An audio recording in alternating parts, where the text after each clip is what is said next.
Bonjour, bienvenue dans la série sur l'énergie du vide. Alors, nous allons maintenant revenir à l'expérience de Young. Cette fois-ci, nous allons utiliser toute la puissance de l'idée d'amplitude pour vous montrer comment ça marche. Nous reprenons l'expérience, mais en ajoutant une source de lumière qui interagit très bien avec les électrons qui sont des particules chargées électriquement, et la lumière est une onde électromagnétique. Nous ajoutons cette source derrière les deux fentes afin d'observer par où passe l'électron. Donc, nous avons une source d'électrons S, nous avons la paroi avec deux fentes, 1 et 2, et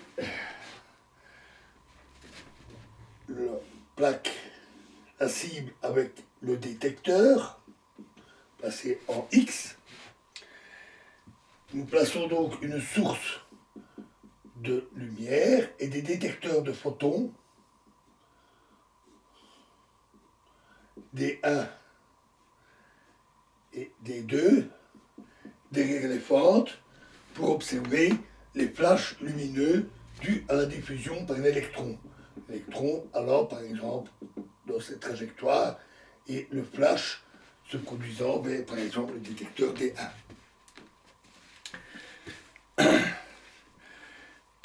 Quand on fait l'expérience, on découvre un résultat intéressant. Lorsque nous regardons derrière la porte 1 et que nous voyons venant de là un photon diffusé, alors la distribution en X obtenue pour les électrons mis en coïncidence avec ces photons est la même que si la fente 2 était fermée. Ce qui est logique, puisque en voyant le photon, nous savons qu'il est passé par là, et donc boucher la fente 2 ne peut pas avoir d'effet.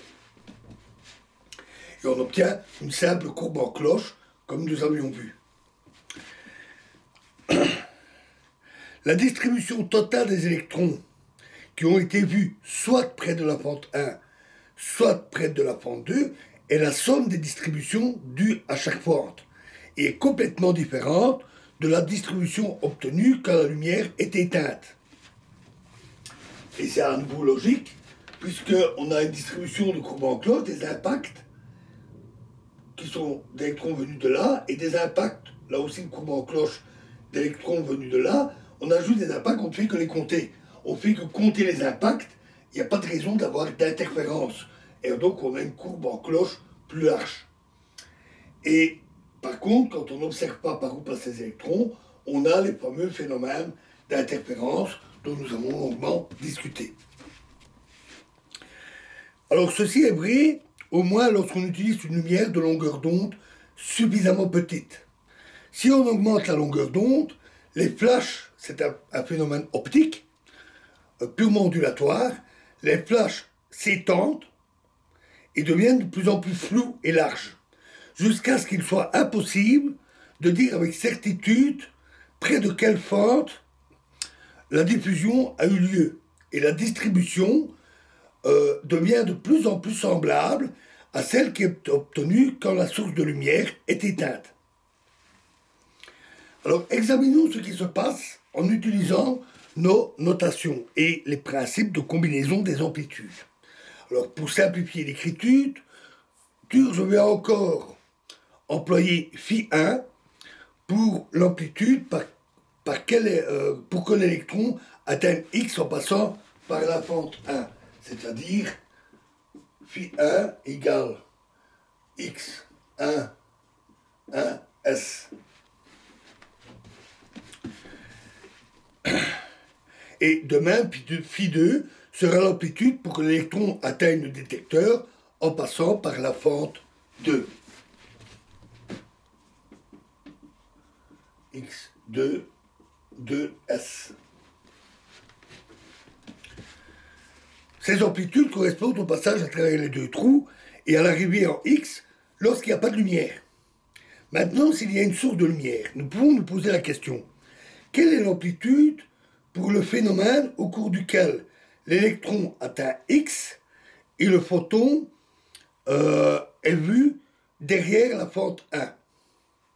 Alors, supposons que nous observions le photon derrière la fente 1 au moyen du détecteur D1. Et supposer aussi que nous utilisions un détecteur semblable D2 pour compter les photons diffusés derrière la fente 2. Nous avons une certaine amplitude pour qu'un photon arrive en D1 et un électron en X, et une autre amplitude pour qu'un photon arrive en D2 et un électron en X. Essayons de les calculer. Bien que nous n'ayons pas les formules mathématiques correctes pour tous les facteurs qui interviennent ici, et c'est volontaire puisqu'on essaye d'être le plus simple, le plus vulgarisé possible, nous en comprendrons malgré tout l'esprit dans la discussion suivante. Alors, tout d'abord, nous avons l'amplitude 1S pour que l'électron aille de la source à la fente 1. Ensuite, nous pouvons supposer qu'il y a une certaine amplitude pour que l'électron diffuse un photon vers le détecteur D1, tandis qu'il est près de la fente 1. Alors, représentons cette amplitude simplement par le nombre A. Ensuite, nous avons l'amplitude